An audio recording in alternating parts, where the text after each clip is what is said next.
औज़ुबिल्लाहिमिनश्शैतानिर्रजीम बिस्मिल्लाहिर्रहमानिर्रहीम। अस्सलामुअलैकुम नाज़रीन, welcome to my YouTube channel. मैं हूँ आपकी होस्ट, आपकी दोस्त। आज मैं बना रही हूँ बिना ऑयल के पकोड़ों की रेसिपी। ये बहुत मज़े के पकोड़े बनकर तैयार होते हैं। प्लीज़ आप मेरी रेसिपी को ज़रूर ट्राई करें। ये आगे रमज़ान आ रहा है, तो जिन लोगों को ऑयल मना है वो इस तरह पकोड़े बनाकर खा सकते हैं। चलिए फिर अपनी रेसिपी को शुरू करते हैं। मैंने सब्जियों को चॉप्ट करना नहीं बता रही हूँ, ये तो हर किसी को चॉप्ट करना आती हैं। इस तरह वीडियो बहुत लंबी हो जाती। प्लीज़ नाज़रीन, अगर मेरी वीडियोस आपको पसंद आ रही हैं, please subscribe to my channel. Please share to my video. चलिए फिर अपनी रेसिपी को शुरू करते हैं। बिस्मिल्लाहिर्रहमानिर्रहीम। ये 2 अदद आलू मैंने लिए थे, इनको मैंने कद्दूकश कर लिया बारीक वाले कशर से। ये आज बहुत मज़े के पकोड़े बनने वाले हैं। ये आपने बारीक कशर से कद्दूकश करना और इसको अच्छी तरह आपने पानी में डालकर स्ट्रेन करके इसको साफ़ कर ली। ये नाज़रीन आलूओं को मैंने क्रश कर तैयार कर पानी में डालकर इसको अच्छी तरह वॉश कर लिया और फिर स्ट्रेनर में रख दिया था। ये आलू हमारे तैयार हो गए हैं। और ये मैंने हाफ गुट्टी पालक की ली थी, इसको चॉप्ट कर लिया। और ये 1 अदद प्याज था, इसको मैंने बारीक लंबाई में चॉप्ट कर लिया है। और ये 2 अदद सब्ज़ मिर्चें थी, इनको मैंने चॉप्ट कर लिया है। आप जो सब्ज़ियां लेना चाहें ले सकते हैं, इसमें कोई दिक्कत नहीं कि आपने यही सब्ज़ियां लेनी हैं। आप बंद गोभी, गाजर वगैरह हर चीज़ ले सकते हैं। ये 1 पिंच के करीब गरम मसाला, 1 पिंच ही अजवाइन है, हाफ चम्मच चिली फ्लेक्स है और हाफ ही चम्मच रेड मिर्च का पाउडर है और हाफ चम्मच ही धनिया पाउडर है, हाफ चम्मच के करीब नमक है, हाफ चम्मच ही चाट मसाला है और हाफ चम्मच के करीब ही हल्दी है। ये मसाले अब इसमें हम ऐड करेंगे। बिस्मिल्लाहिर्रहमानिर्रहीम।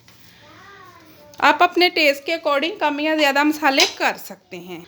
अजवाइन और चाट मसाला हम इसलिए यूज़ करते हैं कि चटपटा सा फ्लेवर आए, क्योंकि हम ये बिना ऑयल के पकोड़े तैयार कर रहे हैं।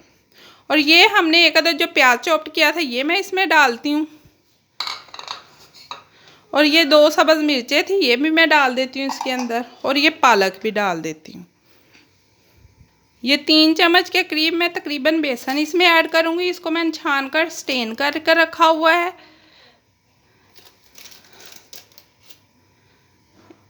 3 ही चम्मच में ऐड करूँगी। इन सब चीज़ों को मैं अच्छी तरह से मिक्स करती हूँ चम्मच की मदद से। आप हाथ से भी कर सकते हैं। आप चाहे तो इसमें अनारदाना भी डाल सकते हैं।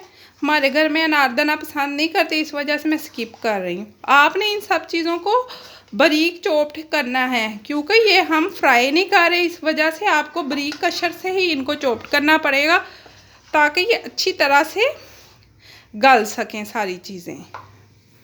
अब इसमें मैं थोड़ा थोड़ा पानी डालकर इसका एक मिक्सचर तैयार करूँगी। मैं वीडियो को स्किप नहीं कर रही, क्योंकि आप लोगों को अच्छी तरह से इसकी समझ आ सके। नाज़रीन, ये मैंने स्टील का एक स्टेनर लिया है, जिसमें हम चावल वगैरह स्टेन करते हैं बॉईल करके। इसको मैं 1 चम्मच ऑयल डालकर ग्रीस कर दूंगी सारे को। हम इसमें पकोड़े अपने बेक करेंगे इस स्टेनर के अंदर। ये मैंने ब्रश से चारों तरफ लगा दिया है ऑयल को, ताकि पकोड़े हमारे चिपके ना इसके साथ। अब हम इसके अंदर ऐसे फैला कर पकोड़े डालेंगे। इसी तरह से फैला कर हम लोगों ने डालने हैं इसके अंदर। ये फैला कर डालने ताकि अच्छी तरह से पक जाएं। हमने ज़्यादा बैटर नहीं इसमें ऐड करना। ये बहुत मज़े के बनकर पकोड़े तैयार होंगे। प्लीज़ नाज़रीन, मेरे चैनल को सब्सक्राइब और लाइक लाजमी करें। वीडियो को अगर पसंद आ रही हैं तो शेयर भी करें। ये देखें, मैंने फैला कर इस स्टेनर में पकोड़ों को रख दिया। ये मेरे पास पुराना सा प्रेशर था, इसमें मैंने पानी बॉईल होने के लिए रख दिया था। ये देखें नाज़रीन, अब ये स्टेनर मैं इसके अंदर रखूँगी और ये 20 से 25 मिनट तक हम इसको स्टीम में पकाएंगे इस तरह करके। अब 20 से 25 मिनट बाद मिलते हैं। चलिए ये नाज़रीन, देखते हैं कि हमारे पकोड़े स्टीम में कैसे तैयार हुए हैं। ये मैंने इसके ढक्कन पर एक रुमाल रोटियों वाला लगा दिया था, ताकि जो पानी ऊपर ढक्कन के साथ स्टीम पके तो बॉयल हो तो वो पकोड़ों पर नहीं लगे, इस वजह से। चलिए नाज़रीन, ढक्कन उठाते हैं। माशाल्लाह से देखें कितने अच्छे हमारे पकोड़े स्टीम में तैयार हो चुके हैं। अब इनको 10 मिनट के लिए ठंडा होने के लिए रखते हैं। ये देखें नाज़रीन, माशाल्लाह से कितने अच्छे हमारे पकोड़े स्टीम में बनकर तैयार हो गए हैं। आगे रमज़ान आ रहा है, जो लोग ऑयल नहीं खाते वो इस तरह पकोड़े बनाकर खा सकते हैं। कोई कह नहीं सकता कि स्टीम में बने हुए पकोड़े हैं। चलिए इनको उतारते हैं।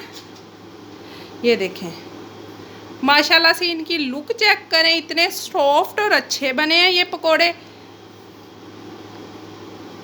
इसी तरह हम सारे स्टीम में बनाकर पकोड़े तैयार करके फिर आपसे मिलते हैं। माशाल्लाह से इनकी लुक चेक करें, कोई कह नहीं सकता कि ये स्टीम में बने हुए पकोड़े हैं।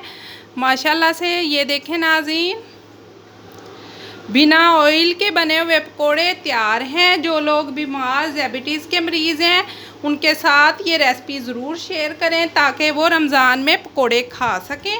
आज के लिए इतना ही, अगली वीडियो के साथ फिर मिलेंगे। अल्लाह हाफिज़।